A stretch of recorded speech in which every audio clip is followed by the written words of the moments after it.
In our last video, we saw a relationship between electric currents and magnetic fields. We're going to look a little closer at some relationships here. In the previous video, we saw that a current generates a magnetic field. But what we're going to look at is how a magnetic field can influence a separate current. And that has to deal with magnetic forces. Here's what I mean. Here's a cool experiment. Let's say that you have a wire that passes through the center of a magnet. So in this case, the wire is going into the board, or into the page. So remember that from our notation that we saw in the previous page on Falcon Online, that we would say that the current is going into the page using this symbol. Okay? And then you also have a magnetic field that is going to the right. Well, what happens, strangely enough, is that this current, which is going into the page, and a magnetic field going to the right, it causes a force on the wire pulling that wire down. And if you reverse the current so that now the current is coming out of the page,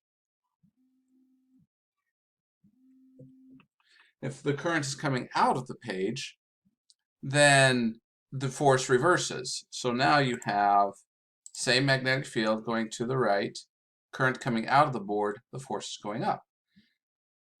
Well, how do we indicate this? We're going to use something that's called the second right-hand rule. Now let me explain this a little bit more to you.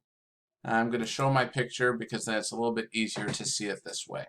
Okay, so the figure on the left, you have a current going into the board. So from your point of view, it's coming towards me. Okay? So you point your right hand fingers in the direction of the current. And then you curl your fingers in the direction that the magnetic field is going, in this case to the right. In that case, then your thumb is going to be pointing in the direction of the force. That one's a little more complicated to see. Let me do the second one, the figure on the right, in which case the current is coming out of the board, out of the screen, straight towards you, and the magnetic field is pointing to the right. So you point your fingers in the direction of current, curl your fingers towards the magnetic field, your thumb is going to point in the direction of the force. Now let me do that from a side point of view so that you can see it. So here's what you would do. You see the current is coming out of the board, so that means you're pointing the fingers towards you. The magnetic field is curling to the right, it's pointing up. Okay, go back to the one on the first example, the one on the left, where the current is going into the page. So you point your fingers away from you into the page. The magnetic field is to the right, which is that way for me, so I have to turn my hand around so that my fingers curl to the right in the direction of the magnetic field, giving me a downward magnetic force. So that's kind of a brief introduction on the second right-hand rule. We learned the first right-hand rule in the first video. Here's the second, and I'll give you a summary at the end of this video. All right, so let's carry on then. So that's how you find the direction of the magnetic field. How do you find the magnitude of, that's how you find the direction of the magnetic force. How do you find the magnitude of the magnetic force? Well, that is going to equal the current times the length of wire exposed to the magnetic field times the magnetic field itself times the sine of theta. Let me give you a good demonstration here. Let's say that we have a magnetic field that looks like this. That's our magnetic field. And let's also have a current that is passing through like this, and it makes some sort of an angle theta. Well, then the last thing we need to know is how much of this wire is actually exposed to your magnetic field. Then take the product of all those, the current times the length of wire exposed to the magnetic field times the magnitude of the magnetic field times the sine of that angle theta, and that is going to be your magnetic force. Now, up until now, we haven't had to deal with any numbers of magnetic fields. So let me talk a little bit more about magnetic fields themselves. Magnetic fields are generally measured in units of Teslas. Now, 1 Tesla would equal 1 Newton per amp per meter. So 1 Newton per amps times meters. That's 1 Tesla of magnetic field. Another unit that's often used is the Gauss. 1 Gauss of magnetic field would be 1/10,000th of a Tesla, or 10 to the minus 4th Teslas.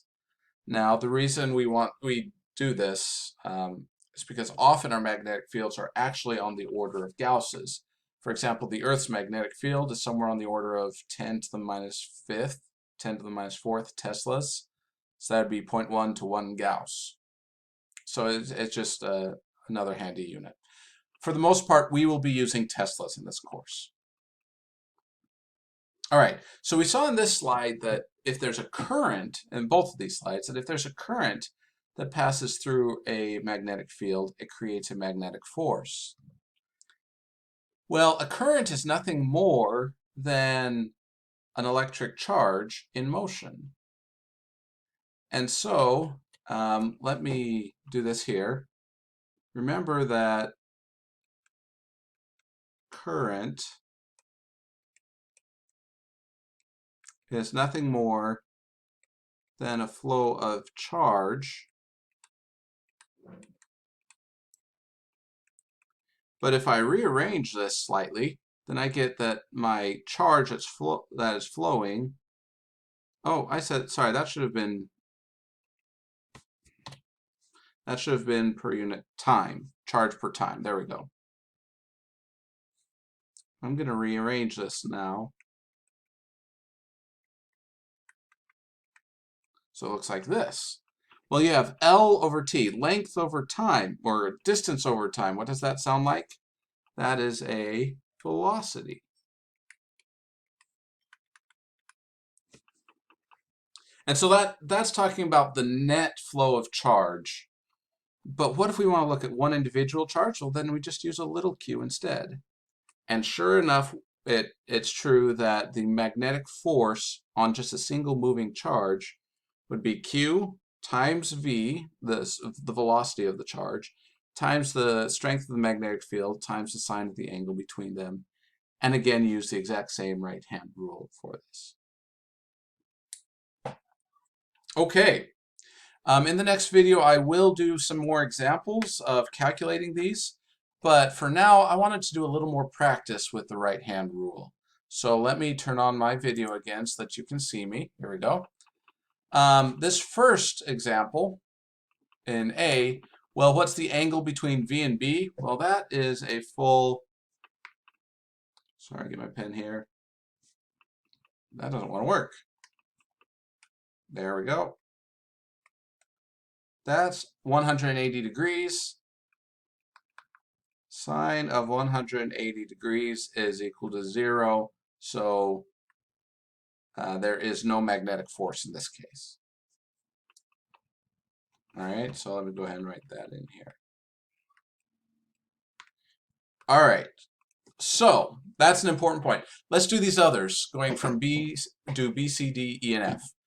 All right, so B, again, your current is going to be going to the right. Magnetic field is coming out of the board. Let's see. I'm trying to do this from my, let me just go ahead and do this from your point of view. I said it's to the right. I apologize. Let's try this again. On B, velocity is going to the left. So I'm pointing it to my left, pointing my hand to my left. And the magnetic field is coming out of the board. So I'm going to curl my fingers so that they're pointing towards me, coming out of the board. What direction is my thumb?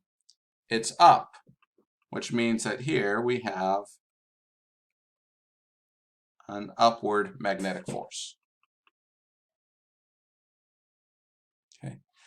C, I have a velocity going into the board, so I'm going to point my fingers away from myself into the board, and the magnetic field is curling to the right, that direction. So I have to turn my hand until I get it just right so I can curl my fingers to the right. So velocity is into the board, curl my fingers, magnetic field is to the right. My thumb is pointing down, so I have a downward magnetic field. Excuse me, downward magnetic force. All right, D. Velocity is to the right, so here your hand gets kind of twisted up a little bit. That's okay. So your velocity, your current is going to the right. So to the right for me is this way. And then your magnetic field is going up. So my finger curls up. That means that I've got a magnetic force pointing towards me coming out of the board. And since it's coming out, I'm seeing the tip, the tip of the arrow coming towards me. Okay? Now, let me see if I can get this right for your perspective. Yes, there we go. Okay. So the velocity, let me do this do D again from your perspective, so that as you're looking at me, you can do exactly what you see me do, just making sure that this works. So the velocity is to your right, so that should be to your right. Magnetic field would be curling upwards, so the magnetic force would be out of the board towards you. So my thumb is pointing towards you right now as you look at the screen. So velocity is to the right, magnetic field is up, magnetic force is out of the board. All right, let's do E, where the velocity is down. Velocity is down. The magnetic field is into the board, so I'm going to turn it away so that my fingers are now pointing into the camera for you, into the screen, which means that my magnetic force is now pointing to the right.